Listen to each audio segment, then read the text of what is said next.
after you leave a narcissist, there's like this time and this moment where you get past the chaos, you get past the insanity, the abuse that you had to go through, you get past all that, and all of a sudden there's like calm.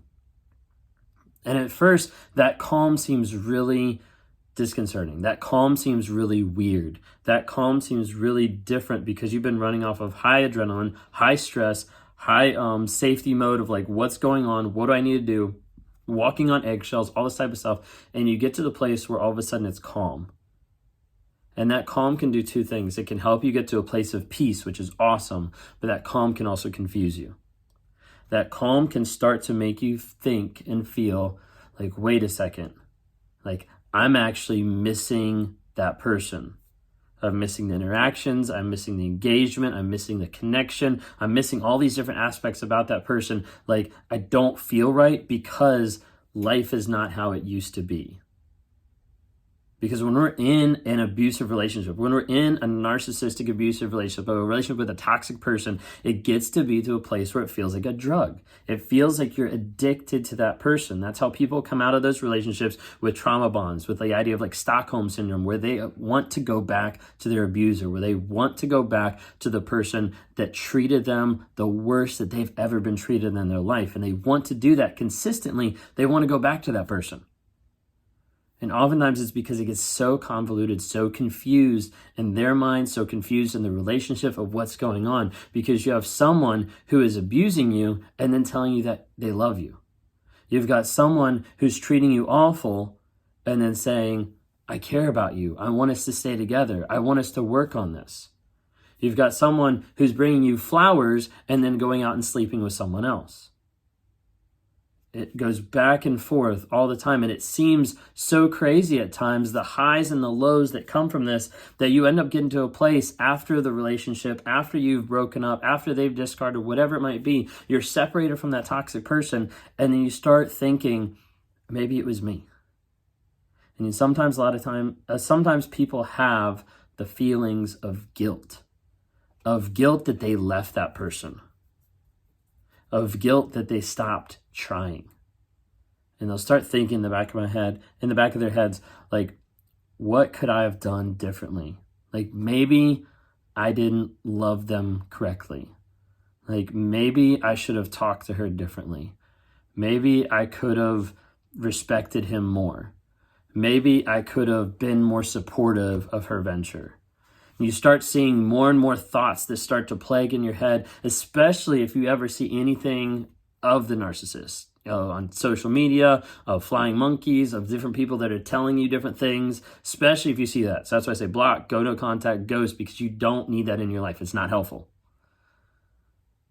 But when you're in that state, you start thinking, maybe there's something I could have done better. Maybe I did something wrong. Maybe it wasn't them. Maybe it was me. And oftentimes that'll put you in a state or a place of weakness where you'll end up reaching back out to that person to apologize, to get closure, to give closure, whatever it might be. And as soon as you do that, they throw out the hook and they start reeling you back in, piece by piece. You know your narcissist, you know your toxic person, you know a lot of this is true because I've had people that I've sat across from that have talked to me and have said they are amazing at how they communicate. They just twisted words and manipulated me back in every single time. And they'll try to stay away, they'll try to stay no contact, and then the narcissist texts them something and they have to respond because it just gets their goat and they're like, oh, I gotta respond. They respond, boom, back with them. They reach out to get closure, boom, back with them. That's how they do it. They manipulate, they control, they pull, they twist every single thing that you do till you get to the place that when you're out of that relationship, you start to feel that peace, and then you start to feel that calm, and you're like, wait a second, like, I need that back. I need that validation. I need that love, because that's what you attributed it to for such a long period of time because of the abuse. Because of the fact that that person hit you and then said, I love you. And over a period of time, that starts to feel like love because that's the only time you get attention or affection from that person. It takes time. It takes time to get out of that relationship, to go no contact, to ghost, and that calm will come. And as you wait through the confusion, you will get to this place of peace. You will get to the place where you start to work on yourself. You stop going back to that relationship. You stop romanticizing the highs. You start realizing the lows, and you start bringing those to meet in the middle to actually say, hey, this is who that person was. And now I am free to be out of that relationship and to grow myself to be the best version possible, because I no longer have this person pulling me down, controlling me, manipulating me, changing my emotions, my perspective, everything like that. Now you can live free. But that's hard to do. It's not easy to get out of that relationship, to break that bond, to break those lies, and get to the place where you can see healing and hope for yourself. That's why I encourage people, if you got out of a narcissistic relationship, go no contact. You can't see their social media. You can't see other people that are good friends with them, that are reporting back to them. You have to cut a lot of people, a lot of things out of your life for your safety and for your growth. Otherwise, they will mess with your minds. They will come back. They will try to manipulate. You need to go stay no contact and focus on your growth. If they're ever going to come back, if you're always in your mind of like, oh, maybe my narcissist is going to change, maybe they're going to get better, maybe this will be the next time. If they're ever going to get better, they need to get better without you. They can't get better coming back to the relationship and without having the honesty and the vulnerability of who they are. Because the majority of the time, they'll try to come back, not for the purpose of getting better. They'll tell you that, but they won't put in the work.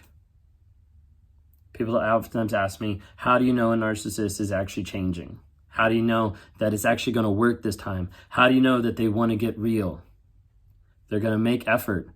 They're going to schedule the therapy themselves. They're going to go to therapy, and not just to go to therapy to learn, and not just to go to therapy to manipulate, but go to therapy to change. So you want to know what's going to make the difference between a fake narcissist changing and a real narcissist changing? Honest vulnerability and consistent change. There has to be growth. There has to be progression.